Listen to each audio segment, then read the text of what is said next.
ज्योतिष और जीवन परिवार में आप सबका स्वागत है। श्री गुरु चरणों में नमन कर श्री गणेश की वंदना करता हूँ। हमारे जितने धर्म ग्रंथ हैं, हम उनमें महाभारत, गीता, रामायण, उनमें जितने प्रसंग हैं वो निश्चित रूप से हमें कुछ न कुछ शिक्षा देते हैं, मार्गदर्शन देते हैं।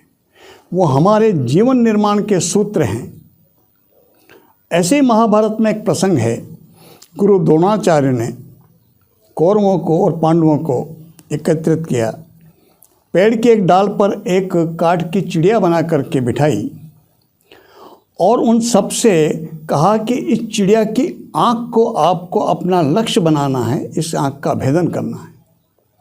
फिर सबसे पूछा किसको क्या नज़र आ रहा है। किसी ने कहा पूरा पेड़, पत्ते, पहाड़ी, आकाश, गगन, सब कुछ। केवल अर्जुन एक ऐसा शिष्य जिसने कहा कि गुरुदेव मुझे कुछ भी दिखाई नहीं दे रहा सिवाय चिड़िया की आँख के। और हम सब जानते हैं अर्जुन प्रख्यात धनुर्धर हुए। इससे क्या शिक्षा मिलती है? सीधी सी एक कि हमें हमारे लक्ष्य के अतिरिक्त और कुछ भी दिखाई नहीं देना चाहिए। लेकिन कई बार जीवन में हम इतने व्यक्तियों को सब मिलते हैं, आपने भी देखा होगा और देखिए तो आपको पता चलेगा। कई व्यक्ति होते हैं जो अपना लक्ष्य निर्धारित करके चलते हैं और चिड़िया की आँख की तरह उन्हें उस लक्ष्य के अतिरिक्त कुछ भी दिखाई नहीं देता। निश्चित रूप से वो जीवन में सफल होते हैं, अपने उस लक्ष्य को प्राप्त करते हैं। और अधिकांश व्यक्तियों का तो लक्ष्य ही निर्धारित नहीं होता, उन्हें तो पता ही नहीं होता कि हमें पहुंचना क्या है, हमें करना क्या है। फिर वो जीवन में सफलता कैसे प्राप्त करेंगे? जब लक्ष्य ही नहीं तो लक्ष्य को प्राप्त करेंगे कैसे? तो हम सबसे पहले विश्लेषण करें अपना। कहीं हम भी किसी ऐसी परिस्थिति से तो नहीं गुजर रहे कि हमारा कोई लक्ष्य ना हो और चल रहे हो वैसे ये सोच करके कर लेंगे कुछ भी, पा लेंगे कुछ भी। ऐसा यदि है तो तुरंत इसमें परिवर्तन करने की आवश्यकता है। हमें अपना लक्ष्य निर्धारित करना चाहिए और उस लक्ष्य को प्राप्त करने के लिए हमें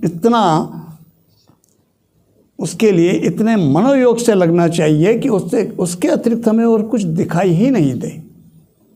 ऐसी अवस्था आने पर हमें लक्ष्य प्राप्ति से कोई नहीं रोक सकता। संकल्प, लक्ष्य प्राप्त करने के साथ साथ एक संकल्प मन में आता है और वो संकल्प ही हमें सफल बनाता है। वो संकल्प क्या कि मुझे प्राप्त करना है, और उस संकल्प का कोई विकल्प नहीं होना चाहिए। कई व्यक्ति संकल्प करने के साथ साथ ही एक विकल्प साथ में लेके चलते हैं। बहुत से व्यक्तियों के पास तो कई विकल्प होते हैं। सीए की तैयारी कर रहा हूँ, सीए बनना, अगर किसी कारण से ना कर पाया, सीए नहीं बना, तो पिताजी का व्यवसाय, बिजनेस तो है ही। कई व्यक्तियों के पिताजी की जमी जमाई खेती बाड़ी की करने की बात करते हैं। उसके बाद फिर तीसरा विकल्प और होता है, तीसरा भी नहीं हुआ तो फिर चौथा विकल्प और होता है। ऐसे व्यक्ति जीवन में कहीं नहीं पहुंच सकते। उनके ऐसे व्यक्तियों के जीवन को सफल जीवन नहीं कहा जा सकता। वो कहते मिलेंगे ये बनना चाहा, वो बनना चाहा, लेकिन नहीं बन पाया, फिर ये किया, फिर वो किया। कई व्यक्ति आपको जीवन में कई काम बदलते देखे होंगे, आपने देखने में आते हैं। क्यों होता है ऐसा? वो सिर्फ इसलिए कि वो अपने संकल्प के लिए, अपने लक्ष्य के लिए प्रतिबद्ध नहीं हैं, इसलिए वो समस्या पैदा होती है। इसलिए जीवन में सफलता यदि चाहिए तो पहला काम है लक्ष्य निर्धारित करना, और उस लक्ष्य को निर्धारित करने के बाद इस बात का ध्यान रखना कि हमें उसका कोई विकल्प रखना ही नहीं है। ऐसी अवस्था में हमें उस संकल्प प्राप्त करने से कोई नहीं रोक सकता। सुकरात जाने माने दार्शनिक हुए। उनके पास एक युवक पहुंचा। उसने कहा कि मैं अपना कार्यक्षेत्र प्रारंभ करने जा रहा हूँ, मैं उतर रहा हूँ, अपना काम काज शुरू करने जा रहा हूँ। जीवन में सफल हो सकूँ, मैं अपना लक्ष्य प्राप्त कर सकूँ, इसके लिए मुझे मार्गदर्शन दीजिए, कोई रास्ता बताइए, कोई सूत्र ऐसा जो मुझे जीवन में सफलता प्रदान कर सके। सुकरात ने कहा कल आ जाओ। दूसरे दिन सही समय पर योग पहुंचा। सुकरात ने कहा चलो मैं स्नान कर नदी पे जा रहा हूँ नहाने, तुम भी चलो।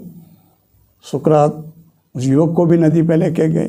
सुकरात नदी में उतरे, योग से कहा चलो आओ तुम भी स्नान कर लो। योग को भी नदी में उतार लिया।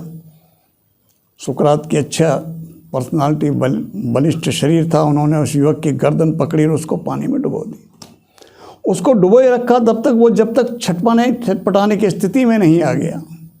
अंतिम अवस्था आ गई उसकी, तब उसके गर्दन को छोड़ा, बाहर निकला। बुरी तरह से हाँफ रहा वो, और वो सांस लेकर के किसी तरह से वो ऐसी अवस्था के कुछ समय और रहता जी पानी में तो प्राणांत हो जाता। वो घबराया, उसने पूछा कि ये क्या क्या कर रहे थे आप, क्या मारना चाहते हो? सुकरात ने कहा नहीं, मारना नहीं चाहता मैं तुम्हें, तुमने जो प्रश्न पूछा था उसका जवाब दे रहा था मैं। युवक ने कहा ये कौन सा तरीका जवाब देने का?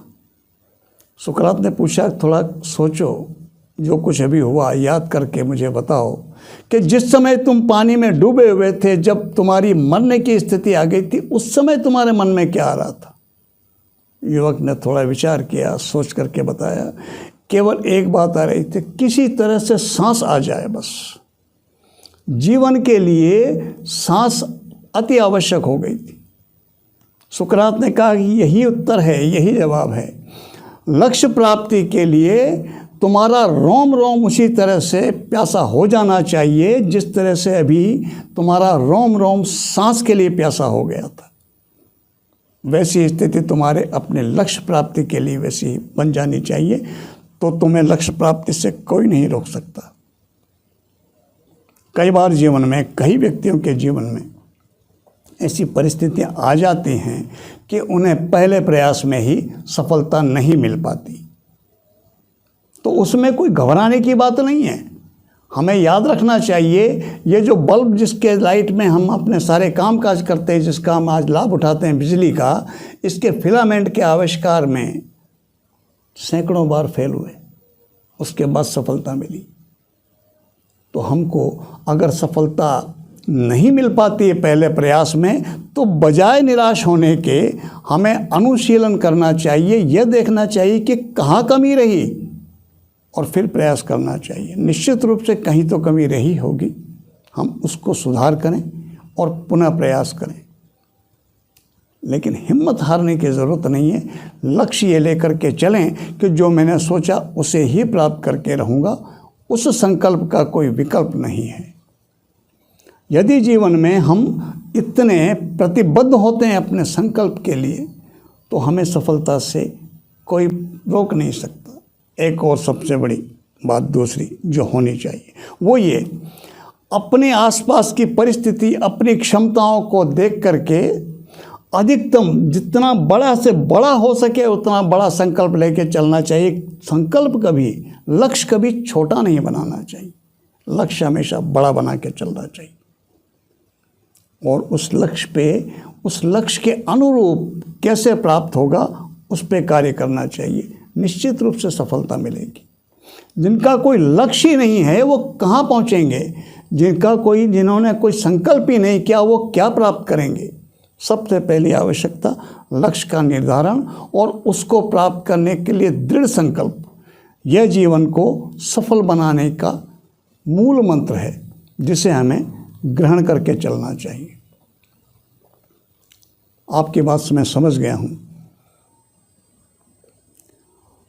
8वीं का जब स्टूडेंट था, मैं 8th में पढ़ता था, तब मैंने संकल्प किया था कि मुझे टेलीफोन ऑपरेटर बनना है और मैंने जीवन में एक ही फॉर्म भरा है, एक ही इंटरव्यू दिया है, टेलीफोन ऑपरेटर ही बना हूँ। संकल्प ही ऐसा था। 70 के आसपास मैंने संकल्प किया कि मुझे ज्योतिष विषय को समझना है। 80 के आसपास मैंने संकल्प किया कि मुझे वास्तुशास्त्र को समझना। तब से अब तक मैं इन विषयों से जुड़ा हुआ हूँ और देश के कई राज्यों में कितने ही सैकड़ों हजारों व्यक्तियों को इन विषयों की सेवाएं दे रहा हूँ। इन विषयों ने मुझे विदेश यात्रा करवा दी। ये संकल्प सिद्धि का ही परिणाम है।